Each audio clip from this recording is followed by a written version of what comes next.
Hindi Bible study group के माध्यम से संचालित प्रेयर ग्रुप के अध्ययन कार्यक्रम में आप सभी मसीह भाई बहनों का स्वागत है। आज का हमारा विषय है क्रूस। क्रूस परमेश्वर का क्रोध और प्रेम का मिलन स्थल। क्रूस को देखकर आपके मन में क्या विचार आते हैं? क्या यह केवल मृत्यु का स्थान है, केवल एक लकड़ी का खंभा? यदि आपने अभी तक इसके पार नहीं देखा है तो आपने अभी तक इसका सही मतलब नहीं समझा है।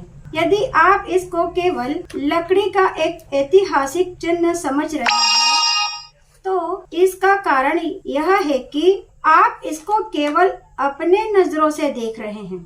मगर जब आपका हृदय परमेश्वर के अनुग्रह से परिवर्तित हो जाएगा तब आपको लकड़ी के एक चिन्ह से बढ़कर देखेंगे। आप जीवते परमेश्वर के हृदय को देख पाएंगे। यह वही जगह है जहां हमारे पाप क्षमा होते हैं और हमारा संबंध सर्वशक्तिमान परमेश्वर से एक हो जाता है और हम अनंत काल के लिए सुरक्षित हो जाते हैं। यदि आप क्रूस को मसीह धर्म से हटा दें तो उसका कुछ अर्थ नहीं बचेगा। दूसरी बात, यदि आप प्रभु यीशु के बलिदान को और उसके अर्थ को बाइबल से हटा दे तो इसमें कुछ नहीं बचेगा। संपूर्ण बाइबल की महत्वपूर्ण शिक्षा प्रभु यीशु मसीह की क्रूस पर मृत्यु। बाइबल बतलाती है कि सबने पाप किया है और परमेश्वर की महिमा से रहित है और पाप की मजदूरी मृत्यु है, परंतु परमेश्वर का वरदान अनंत जीवन है। और यदि हम कहें हम पापी नहीं, हम परमेश्वर को झूठा ठहराते हैं और सत्य हमारे अंदर नहीं है और हम सबको एक दिन परमेश्वर के सम्मुख अपने जीवन का हिसाब देना होगा। यदि कोई आपसे कहे कि वे तो परमेश्वर पर विश्वास ही नहीं करता तो ऐसे व्यक्ति को परमेश्वर भजन संहिता 14वें अध्याय के पहले पद में मूर्ख कहते हैं। लिखा है, मूर्ख ने अपने मन में कहा है कोई परमेश्वर है ही नहीं। और जब कोई व्यक्ति अपनी इस बात का समर्थन करता है तब ऐसे व्यक्ति के लिए नीति वचन 12वें अध्याय के 15वें वचन में यूँ कहता है, मूढ़ अर्थात मूर्ख अपनी ही चाल सीधी जान पड़ती है। मूर्ख को अपनी ही चाल सीधी जान पड़ती है, परंतु जो सम्मति मानता है वह बुद्धिमान है। मैं आपको ये बात बताना चाहती हूँ, हम में से प्रत्येक ने परमेश्वर के विरुद्ध पाप और बगावत की है और इसीलिए हम सब के ऊपर परमेश्वर का क्रोध है। परंतु परमेश्वर का वचन यूहन्ना 3 अध्याय के 36 वचन में बताता है कि जो पुत्र पर विश्वास करता है अनंत जीवन उसका है। जो पुत्र की नहीं मानता वह जीवन को नहीं देखेगा, परंतु परमेश्वर का क्रोध उस पर रहता है। कई बार हम पाप की गंभीरता को नहीं समझते हैं, परंतु यदि आप जानना चाहते हैं कि परमेश्वर इसको कितनी गंभीरता से लेता है, क्रूस को देखिए। हम तो हमेशा क्रूस में परमेश्वर के प्रेम को देखते हैं, परंतु क्रूस सबसे पहले परमेश्वर का क्रोध का चिन्ह है और इस बात का सूचक है कि परमेश्वर पाप को कितनी गंभीरता से लेता है। इसीलिए इस संदेश में क्रूस के विषय में बात करूंगी। यह वह स्थान है जहां परमेश्वर के क्रोध और प्रेम दोनों का मिलन होता है।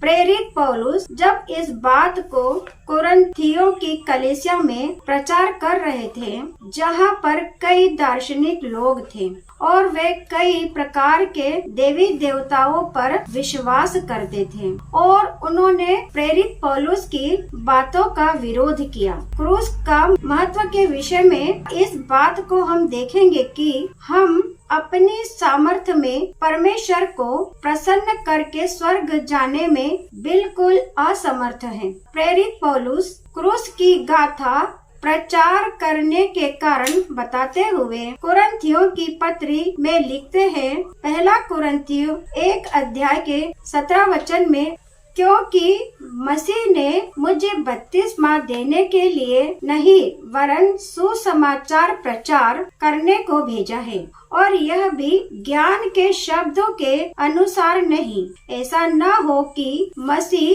का क्रूस व्यर्थ ठहरे, क्योंकि क्रूस की कथा नाश होने वालों के निकट मूर्खता है, परंतु हम उद्धार पाने वालों के निकट परमेश्वर की सामर्थ है। क्योंकि लिखा है, मैं ज्ञान वालों के ज्ञान को नाश करूंगा और समझदारों की समझ को तुच्छ कर दूंगा। कहाँ रहा ज्ञानवान, कहाँ रहा शास्त्री, कहाँ रहा इस संसार का विवाद।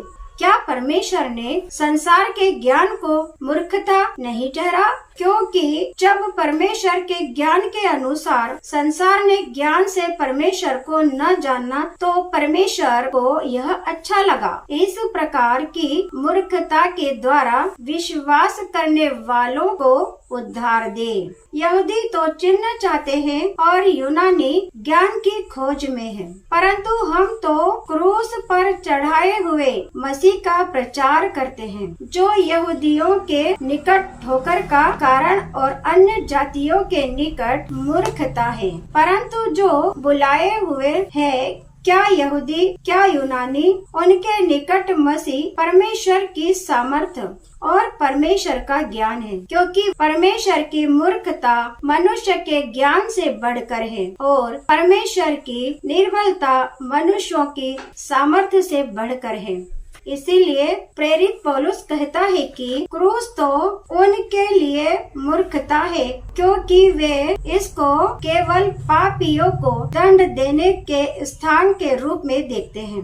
अपने आप से प्रश्न कीजिए कि क्रूस किस प्रकार परमेश्वर के क्रोध और प्रेम का स्थान हो सकता है। कई पद परमेश्वर के क्रोध के बारे में हमें वचन में मिलते हैं। सबसे पहले हम इसकी परिभाषा को देखेंगे। परमेश्वर के क्रोध का अर्थ हुआ परमेश्वर की पाप के प्रति घृणा। परमेश्वर का क्रोध पाप को दंड करने के विषय में है। इसीलिए वचन के अनुसार जो क्रूस पर विश्वास करता है वह अनंत जीवन पाता है, परंतु जो विश्वास नहीं करता वह परमेश्वर के न्याय और दंड का हकदार होता है। परमेश्वर पापियों से घृणा नहीं करता, परंतु पाप से घृणा करता है, क्योंकि पाप जिस मनुष्य को छूता है उसको बर्बाद कर देता है, परंतु परमेश्वर उस मनुष्य को बचा सकता है। उदाहरण के लिए प्रेरित पौलुस रोमियो के पहले अध्याय के 18 पद में यूँ कहते हैं, परमेश्वर का क्रोध तो उन लोगों की सब अभक्ति और अधर्म पर स्वर्ग से प्रकट होती है, जो सत्य को अधर्म से दबाए रखते हैं। वह कहता है, वे लोग जो परमेश्वर को नहीं मानते और उसका विरोध करते हैं, ऐसे लोग परमेश्वर के क्रोध के नीचे रह रहे हैं। लोग केवल परमेश्वर के प्रेम के बारे में सुनना चाहते हैं। आप परमेश्वर के प्रेम को तब तक नहीं समझ सकते जब तक आप इस बात को न समझे कि परमेश्वर को कितना बड़ा दाम चुकाना पड़ा उस प्रेम को दिखाने के लिए, ताकि हमारा पाप क्षमा हो जाए और हमारा नाम जीवन की पुस्तक में लिखा जाए। बाइबल परमेश्वर के प्रेम के विषय में यूहन्ना 3 अध्याय के 16वें पद में इस प्रकार बतलाती है कि क्योंकि परमेश्वर ने जगत से ऐसा प्रेम रखा कि उसने अपना इकलौता पुत्र दे दिया, ताकि जो कोई उस पर विश्वास करे वह नाश न हो परंतु अनंत जीवन पाए। पहला यूहन्ना 4 अध्याय के 17वें पद में बतलाती है कि जो कोई यह मान लेता है कि यीशु ही परमेश्वर के पुत्र है, परमेश्वर उसमें वास करता है और वह परमेश्वर में। जो प्रेम परमेश्वर हमसे करता है उसको हम जान गए हैं और हमें उस प्रेम का विश्वास है। परमेश्वर प्रेम है। जो प्रेम में बना रहता है वह परमेश्वर में बना रहता है और परमेश्वर उसमें बना रहता है। प्रेम हम में सिद्ध हुआ ताकि हमें न्याय के दिन साहस हो। प्रेम भय को दूर कर देता है। भय से कष्ट होता है और जो भय करता है वह प्रेम में सिद्ध नहीं हुआ।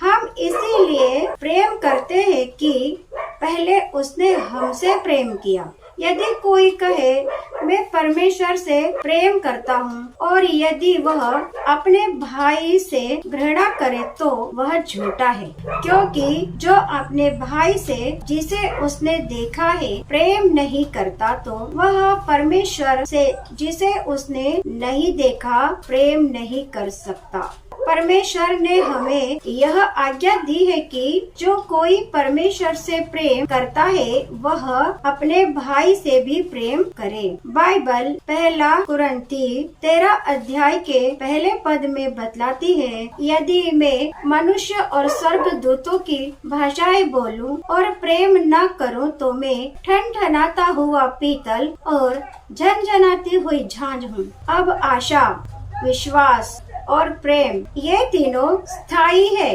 पर इनमें सबसे बड़ा प्रेम है।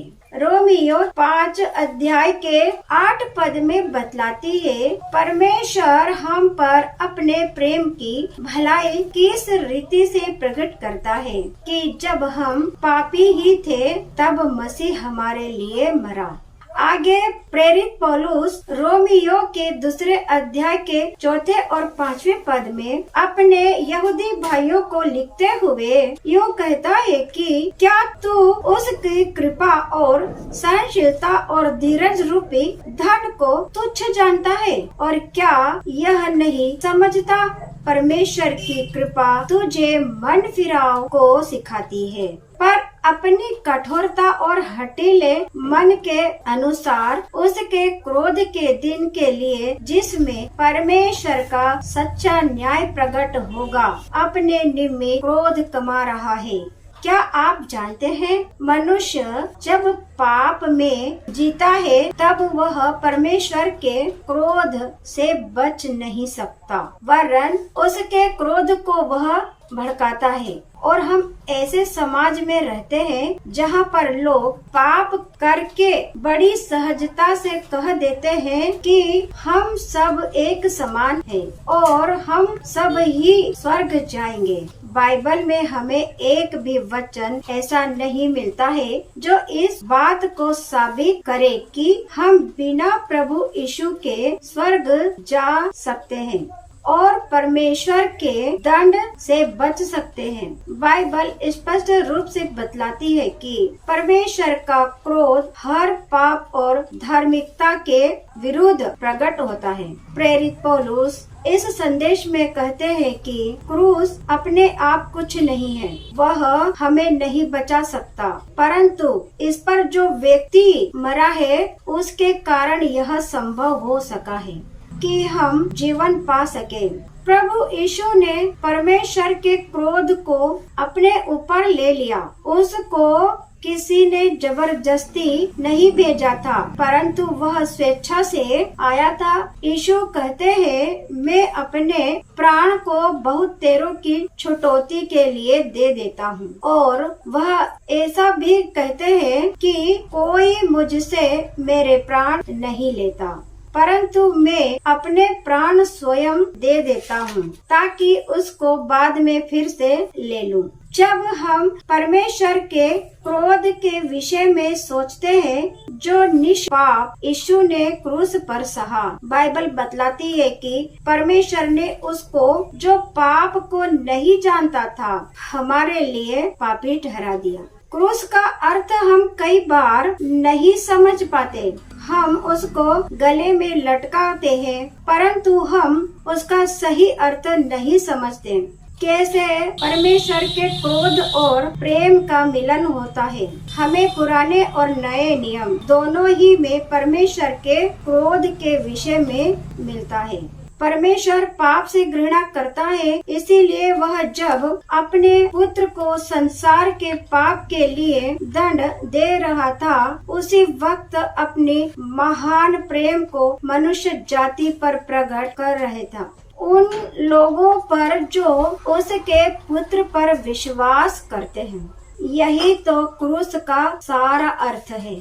मनुष्य के इतिहास में सबसे महत्वपूर्ण घटना जो यीशु मसीह की पैदाइश के बाद घटी है, वह उसके क्रूस की मृत्यु है। यीशु के साथ दो अन्य व्यक्ति मरे थे, परंतु यीशु मरे हुओं में से जीवित हो गए, क्योंकि वह दूसरों के लिए मरा था। परमेश्वर की नजर में प्रत्येक व्यक्ति उसके साथ लटका हुआ था, इसीलिए कोई लकड़ी का टुकड़ा नहीं, परंतु परमेश्वर के न्याय और प्रेम का मिलन स्थल है।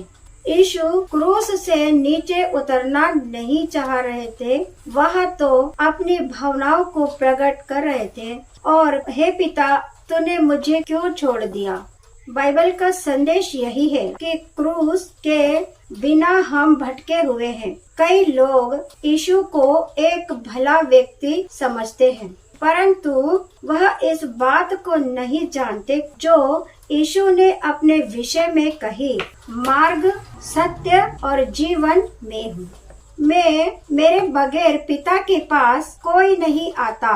यीशु कहता है, जब तक आत्मा तुम्हें यीशु के पास न लाए, तब तक तुम उद्धार नहीं पा सकते।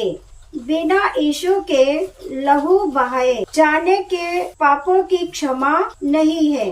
क्रूस का सारा कार्य परमेश्वर की योजना के अनुसार था। परमेश्वर ने आपको और मुझको प्रेम करने के लिए अपने पुत्र को हंसी और ठट्टे का पात्र बना दिया। उसे दो डाकुओं के बीच लटका दिया और अपना सारा क्रोध और जलजलाहट उड़ेल दिया।